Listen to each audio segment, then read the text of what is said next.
ஒரு காலத்தில் மடச்சீமையின் மத்திய மாநிலத்தின் ஒரு பகுதியில் குருடர்களின் தோட்டம் என்று பெரிய தோட்டம் ஒன்று இருந்ததாம். அங்கே வசித்து வந்த எல்லோருமே குருடர்களாம். ஒரு நாள் ஊர்வல உற்சவத்திற்காக விஹாரை ஒன்றுக்கு பெரிய யானை ஒன்றை கொண்டு வந்திருக்காங்க என்ற செய்தி குருடர் தோட்டத்திலும் பரவிட்டுதாம். யானை என்றால் என்னவென்றே அறியாத குருடர்களுக்கும் யானையை பற்றி அறிந்து கொள்ளும் ஆவல் ஆளாளுக்குள்ள எழுந்துட்டுதாம். எனவே தொட்டறிவதில் கெட்டிக்காரர்களான சில குருடர்களை தெரிவு செய்து யானை இருக்கும் இடத்திற்கு அனுப்பி வைத்தார்களாம்.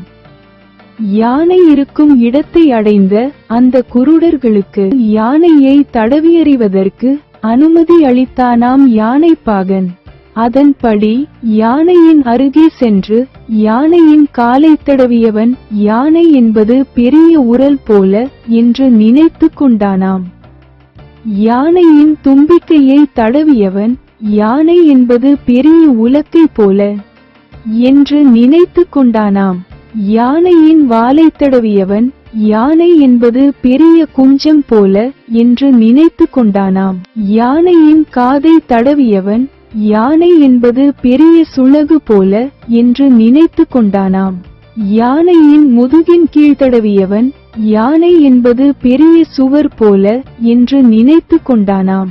எப்படியோ யானையை தடவி அறிந்து கொண்டு வந்த குருடர்களை மடச்சீமையில் இருந்த மற்ற எல்லா குருடர்களும் சேர்ந்து யானையை அறிந்து வந்தவர்கள் என்று பெரிய வரவேற்பெல்லாம் அளித்தார்களாம்.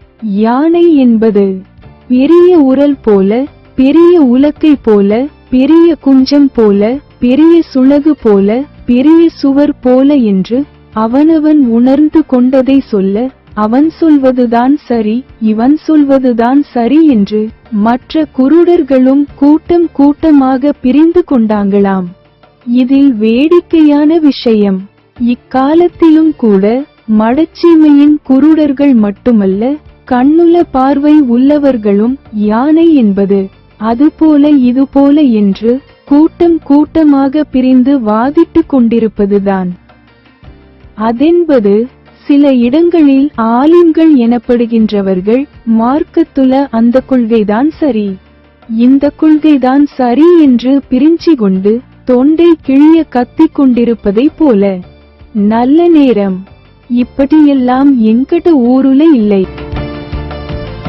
கதையை வாசித்த நான் கிந்தூட்டை பர்ஜுமா டீச்சர். எழுதி தந்தவர் அஹமட் சரீப். ஒலிப்பதிவு செய்தவர் அல்ஹாஜ் பக்கீர்தீன் சேர். தயாரிப்பு கிந்தூட்டை கிரியேஷன்ஸ்.